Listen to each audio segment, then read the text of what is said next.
All right, welcome to Super Regional Reaction and Preview Video with Chris Muller. We're going to get started on that in just a second, but first I want to tell you about the Vault Society.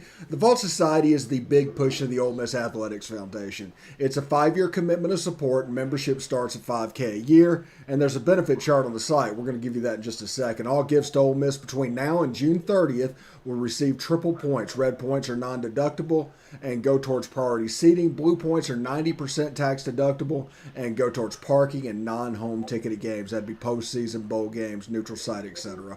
If you have any questions about it, go to give2athletics.com. Again, that site is give2athletics.com. Ole Miss, a 12-3 winner, tying up the series in Tucson. Doug Nikhazy gets the win.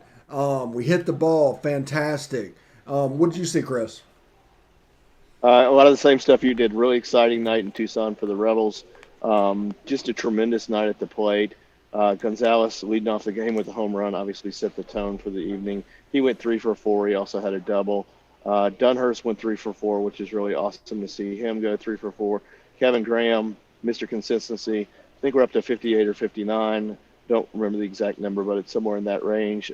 On-base streak that continues. Peyton Chatagnier with a big home run. I believe it was in the second inning. Yeah, it was the big second inning that we had when we scored 6 runs.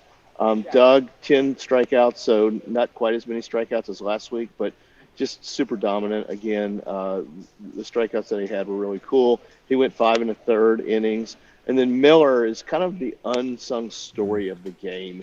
If you look at this from an overall perspective of where we go from here, obviously we had to get game 2. But how we got game 2 was just as important as getting game 2. And Miller eating the last 3 2/3 innings up was just super important from a saving the bullpen perspective. So literally, we've got everybody outside of, I'm not going to say Diamond can't come back because he might be able to. I'm not going to say Tyler Myers can't come back for an inning because he probably can. But outside of Doug, I think everybody's available for at least an inning tomorrow. And I was super impressed with the number of times that Doug was able to get off the mound when he got a little bit of traffic on the bases. Yeah, probably the play of the game. The game was already really decided, but the strike him out, throw him out, Austin Miller.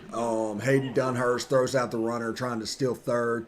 2 runners were on base. There was 1 out. Arizona looked threatening. They bring in Austin Miller. The door gets closed, and all of a sudden you see this kid's confidence build. And this is big, not only in the short term for what it means for tomorrow, but if we get past tomorrow, it really plays well in that ballpark. Yeah, absolutely. That strike him out, throw him out double play was one of the coolest things that I've seen in quite a long time. I was right there down the third base line with the rest of the Ole Miss fans. So that was and he was dead to rights. I mean, he was dead before Hayden even threw the ball. All we needed was to get the tag down. The young man didn't have a chance at third base. Another guy that stood out to me was John Rice Plumlee. Had a really, really good quality day at the plate. So all around, it was just a yard for us, and there weren't a lot of holes. Doug did get his pitch count elevated in the first couple of innings. I think he was up to 54, 56, somewhere in that range, maybe even 58. I don't remember the exact figure. But he was able to continue. I think he ended up throwing around 120-ish pitches. So he's been able to extend out quite a bit over the season. So really cool to see that. Yeah, he like I said, he set the record for most wins by a starting pitcher or a pitcher in Ole Miss history. And he's 4 strikeouts away from setting the single season strikeout record that is held by Lance Lynn at 146 currently. Well, I hope Doug gets 2 more opportunities to break that record. Doug, in post game, it was really interesting. They were talking about tomorrow, and he goes, I'm just, I'm certain that my season is going to end in Omaha, so that's that. It was very, very Doug Nikhazy comment. Typical Doug, that super confident guy. So really, really cool young man.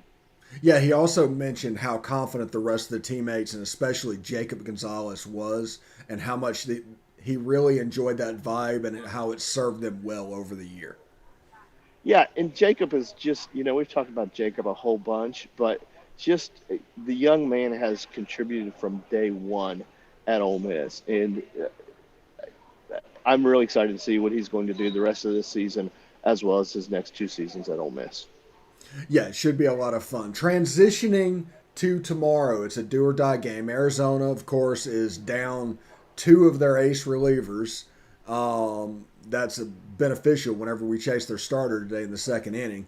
They had some guys chew up innings as well, so they still have a couple of quality guys that we have to worry about tomorrow. But how do you feel? So in post game, Coach Johnson was asked very directly if he knew who his starter was. He responded yes, and there was an awkward amount of silence. And then the reporter who asked the question said, "Well, do you care to announce it?" And he said no. And then there was another amount of awkward silence. Bianco was a little less elusive. He did say that he had not made a decision as of yet, though. So it's TBA. I kind of expect McDaniel for us to start. I don't know where else we could go besides McDaniel. I guess we could go absolutely crazy and throw Broadway out there as an opener. That would absolutely just shock the crap out of me. But it's I've seen stranger things done in Game 3, and obviously tomorrow's a do or die situation, much like last Monday night was. I do like our team and their ability to perform in winner take all games and or elimination games.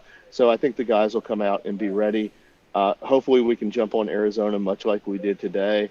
If we can put up a 7 spot in the first 2 innings, I think things bode really well for us. Yes, last night Arizona's leadoff man hit a home run. Tonight Jacob Gonzalez hit a home run. It's all about the early start. They were brimming with confidence in Game 1.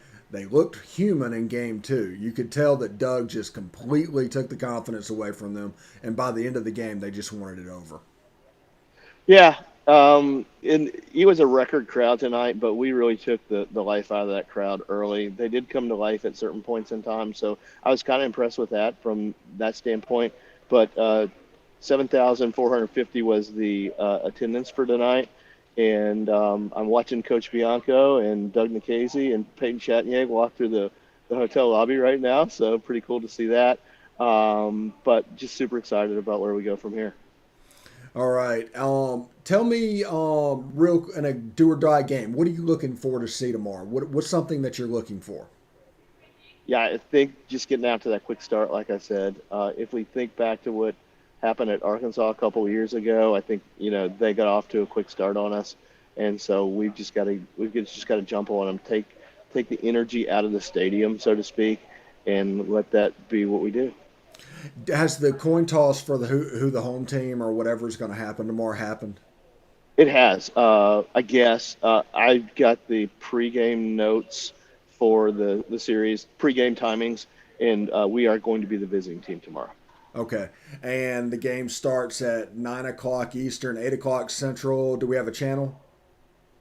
Do we know I that don't yet? think so because of the way the bracket fell today. I know Vanderbilt won their game. I didn't honestly pay very much attention to the rest Arkansas of lost. things. So I did see that, Mm-hmm. but I didn't pay very much attention to the rest of things. Tennessee won, I know that, but I don't know about the other couple games that would have affected us as far as playing. So Yeah, I have no obviously idea the what's going team on is behind coming. me. Yeah, probably the team showing up. Anyway, we're going to allow you guys to go to bed. Enjoy this. This will be up on demand tomorrow for you to look at. Steven Willis with Chris Muller previewing the game, giving reaction. We'll be back tomorrow night to talk about that. Chris on the ground in Tucson doing a heck of a job. We'll catch you later. And of course, hotty toddy. Howdy, Toddy. Yeah, excuse me.